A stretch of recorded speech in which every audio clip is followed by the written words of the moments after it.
नमस्कार। तो बताइए कैसे हैं आप? तो आप सभी जानते हैं कि हमने अपनी पिछली वीडियो में क्षितिज भाग 1 का पाठ 1 जिसका नाम क्या था? 2 बैलों की कथा पढ़ा। और आज हम पढ़ेंगे पाठ 2 जिसका नाम है लहासा की ओर, जिसमें लेखक ने अपनी यात्रा का ब्यौरा प्रस्तुत किया है। तो आपको पता है कि इस पाठ के लेखक कौन हैं जिसने लहासा की तिब्बत की यात्रा की थी? अतः लेखक का नाम राहुल सांकृत्यायन है, जिसने इस पाठ में अपनी यात्रा का ब्यौरा प्रस्तुत किया है। तो इस पाठ को शुरू करने से पहले आप सभी से मेरी एक ही रिक्वेस्ट है। तो आप जानते हैं कि मेरी रिक्वेस्ट क्या है। आप सभी आपकी अपनी इस वीडियो को लाइक करें। क्या करना है? लाइक, और अपने दोस्तों को ज़्यादा से ज़्यादा शेयर करें तथा आपके अपने इस YouTube चैनल को सब्सक्राइब करें और साथ में बेल आइकन ज़रूर दबाएं। बेल आइकन क्यों?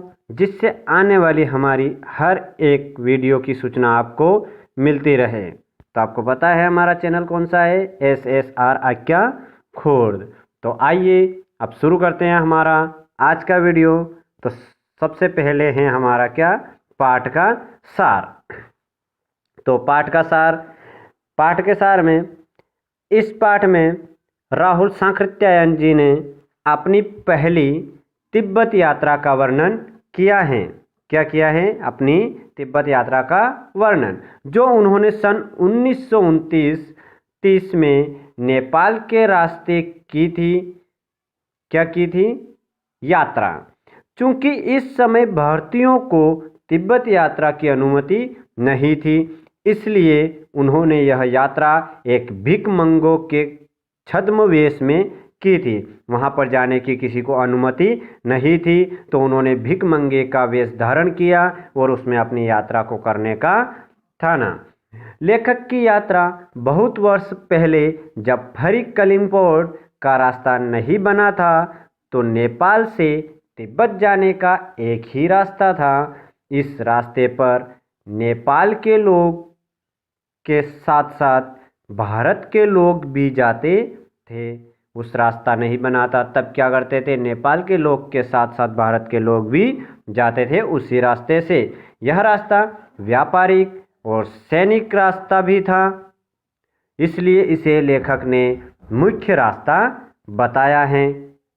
अब तिब्बत में जाति पाति छुआछूत का कोई सवाल नहीं उठता था और वहाँ औरतों को किसी प्रकार का कोई पर्दा नहीं रखना पड़ता था। चोरी की आशंका के कारण भिखमंगों को कोई घर में घुसने तक नहीं देता था। तो अपरिचित होने पर भी आप घर के अंदर जा सकते हैं और ज़रूरत अनुसार अपनी झोली से चाय दे सकते हैं। घर की बहू या सास उसके लिए पका देगी खाना या चाय, जो भी देनी हो। परित्यक्त चीनी किले से जब वह चले तो एक व्यक्ति को 2 चींटे राहदारी देकर थोड़ा के पहले के आखिरी गांव में पहुंच गए। यहाँ सुमति, मंगोल भिक्ष राहुल का दोस्त, सुमति यानी कि राहुल सांकृत्यायन का दोस्त, पहचान तथा भिखारी होने के कारण रहने को अच्छी जगह मिली। भिखारी होने के कारण भी रहने को अच्छी जगह मिली। किसकी वजह से? सुमति यानी कि उसका दोस्त। 5 साल बाद वे लोग इसी रास्ते से लौटे थे, तब उन्हें रहने की जगह नहीं मिली थी और गरीब के झोंपड़ी में ठहरना पड़ा था, क्योंकि वे भिखारी नहीं बल्कि भद्र यात्री के वेश में थे। अब अगले दिन राहुल जी एवं सुमति जी को एक विकट डांडा थोला पार करना था। डांडे तिब्बत में सबसे खतरे की जगह थी। 16-17 हजार फीट ऊंची होने के कारण दोनों ओर गांव का नामो निशान न था। डाकुओं के छिपने की जगह तथा सरकार की नरमी के कारण यहाँ अक्सर खून हो जाते थे। चूंकि वे लोग भिखारी के वेश में थे, इसलिए हत्या की उन्हें परवाह नहीं थी, परंतु ऊंचाई का डर बना रहता था। अब वहाँ पर आए दिन डाकुओं की छिपने की जगह नहीं थी, जिसके कारण वहाँ अक्सर खून हो जाते थे। अब भिखारी के वेश में थे, लेखक किस वेश में थे? भिखारी के वेश में थे, तो उन्हें किसी तरह का कोई हत्या का डर नहीं था, परंतु उन्हें डर था तो किस बात का? ऊंचाई का। किस बात का?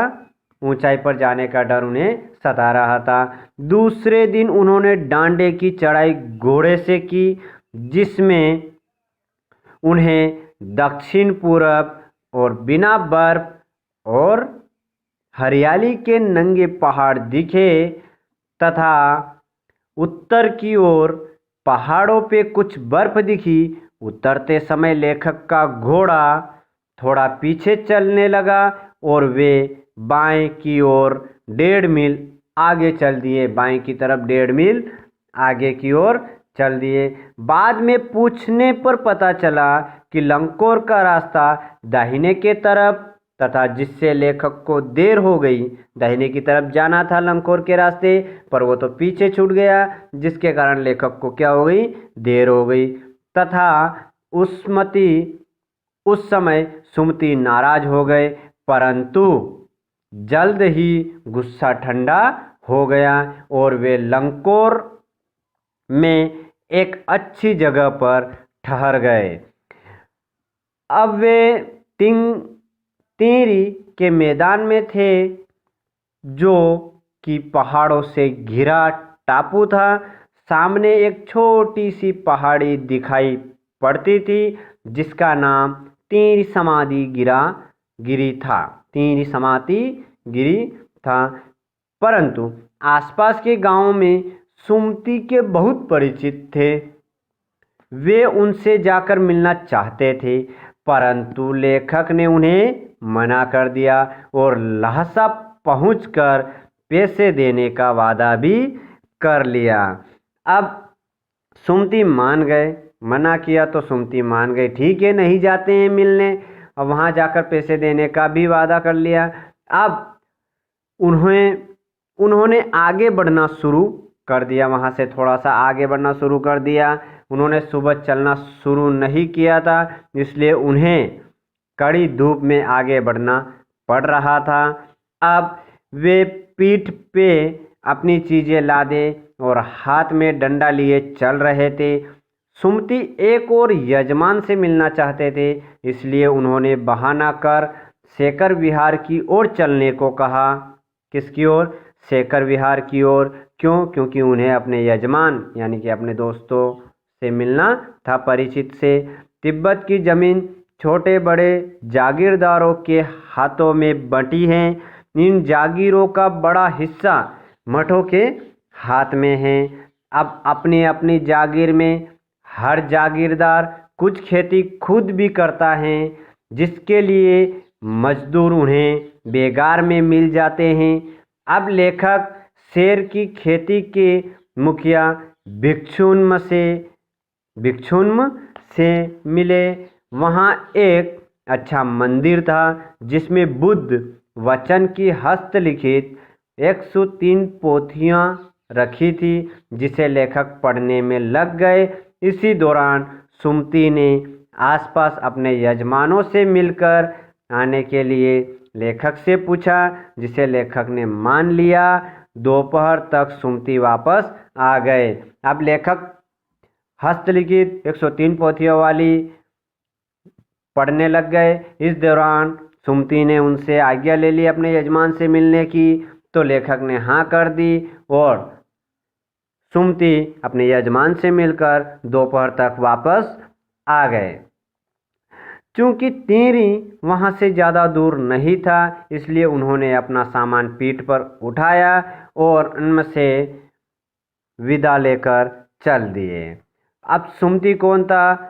वह लेखक को यात्रा के दौरान मिला, जो एक मंगोल का भिक्षु था। उनका नाम लोब्जसें था। इसका अर्थ है सुमति प्रज्ञ। अतः सुविधा के लिए लेखक ने उसे सुमति नाम से पुकारा। अब लेखक जिसका नाम क्या है? सांकृत्यायन, यानी कि राहुल सांकृत्यायन। इनका जन्म कब हुआ था? 1893 अर्थात 1893 में उन्होंने ननिहाल गांव, पंदाह जिला आजमगढ़ उत्तर प्रदेश में जन्म लिया। इनका मूल नाम क्या था?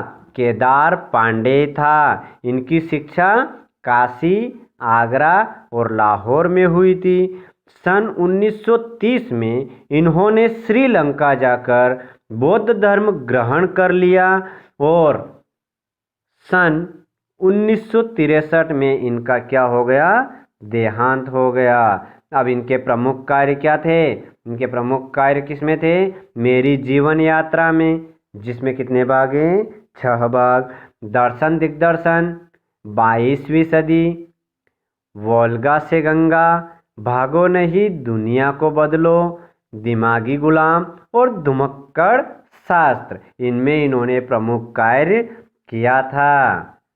अब आइए हम आपको लेखक की कुछ पंक्तियां बताते हैं जिसमें उन्होंने बताया है। क्या बताया है? उन्होंने बताया है कि किसी को मंजिल की भूख है तो किसी को पैसों की प्यास है, पर सच कहूँ तो मेरे लिए ये सफ़र ही खास है जिसमें नए दोस्त मुझे मिले। ये किसने बताया? लेखक ने। उनकी अगली पंक्ति क्या है?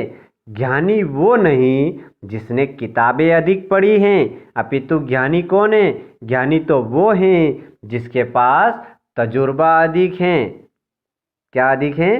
तजुर्बा। अब इनकी अगली पंक्ति क्या है? यात्रा आपको वह दिखा देती है जो नक्शा कभी नहीं दिखा सकता। आप अगर यात्रा करने के लिए निकले हैं तो आपको यात्रा वह दिखा देती है जो आपका नक्शा कभी नहीं दिखा सकता।